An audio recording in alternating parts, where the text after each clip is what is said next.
So where are we going to go with the drone data AI? The basic background is that a lot of mines are capturing a lot of drone data for surveying. So heaps of mines have drones on site. People have a lot of people have tried drones before. A lot of people have had exposure to it and have used the data, and a lot of people are still using it for surveying.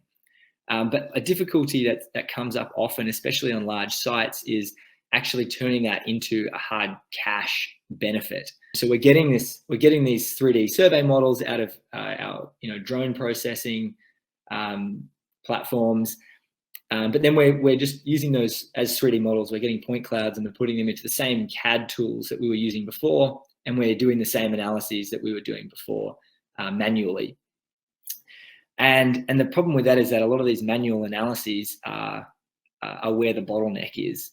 We just don't have enough engineering people power to be regularly, on like a daily basis, doing a lot of these assessments that need to be done to get an early enough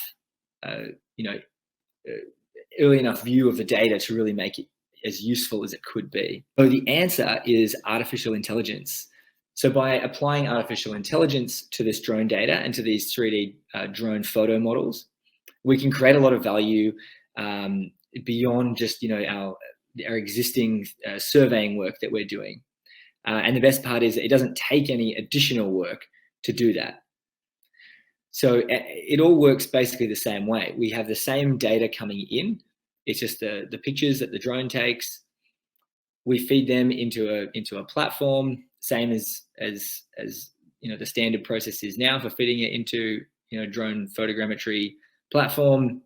The difference is that while a 3D photogrammetry process is happening, there's also AI processing happening in parallel.